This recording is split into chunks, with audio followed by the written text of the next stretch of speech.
आपण महाराष्ट्र राज्याचे मुख्यमंत्री होतो आणि आता उपमुख्यमंत्री आहोत. त्याचं विसर त्यांना पडलेलं. अमित शहा स्वतःला ते शिवसेनेचे काय म्हणतात ते प्रमुख नेते वगैरे मानतात, पण ती शिवसेना नसून त्यांची शहासेना आणि त्याच्यामुळे त्या शहासेनेच्या संहितेत जागून त्यांच्या पक्षाचे प्रमुख अमित शहा यांच्यासमोर त्यांनी अशा प्रकारची लाचारी पद्धती असेल तर मुख्यमंत्री देवेंद्र फडणवीस यांचं नक्की त्या भूमिकेवर काय मत आहे. बघा, गुजरात हा देशातला एक महत्त्वाचा भाग आहे आणि बाळासाहेब ठाकरेंनी नेहमी सांगितलं महाराष्ट्रात आम्ही जय महाराष्ट्र म्हणू, पण पंजाबला गेलो तर मी जय पंजाब म्हणेन त्या राज्यात.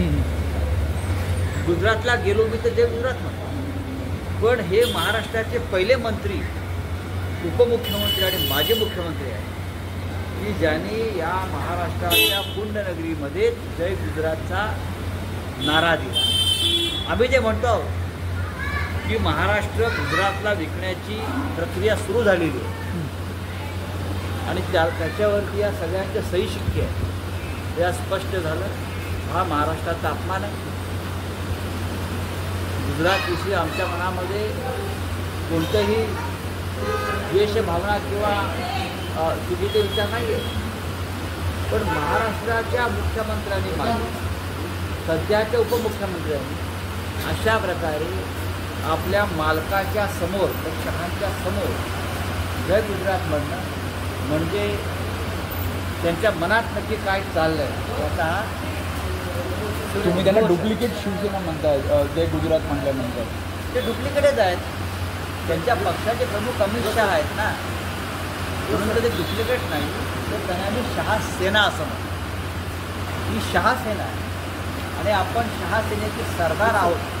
अमित शहानी नेमलेले त्याच त्याने पुण्यनगरीमध्ये जो मराठी माणसाचा बालेकिल्ला आहे, मराठी महाराष्ट्राची संस्कृती इतकी आहे, तिथे त्यांनी जय गुजरातचा नारा देऊन या महाराष्ट्राचं भविष्य आणि भवितव्य कोणाच्या हातात आहे दाखवून द्या. नाही, पण राऊसाहेब मराठी अमराठी असेवरून जेव्हा वाद निर्माण झाला आहे, उपमुख्यमंत्र्यांचं तर विधान आहे, पण आणखी एक व्यावसायिक आहेत सुशील केडिया ज्यांनी म्हटलं आहे की मी मराठी शिकणार नाही, तुम्हाला जे हवं ते करा. 30 वर्ष झालं मी मुंबईत राहतो तर मी मराठी शिकणार नाही. म्हणजे माध्यमांना पण बळजबरी होत असेल, ज्या पद्धतीने अमराठी भाषिकांना मारलं जातं आहे ते अत्यंत दुर्दैवी आहे आणि त्यामुळे मी ही माझी टोकाची भूमिका मांडणार आहे. त्यांची टोकाची भूमिका काय आहे ती माझ्या कानावर त्याचा आलेलं आहे.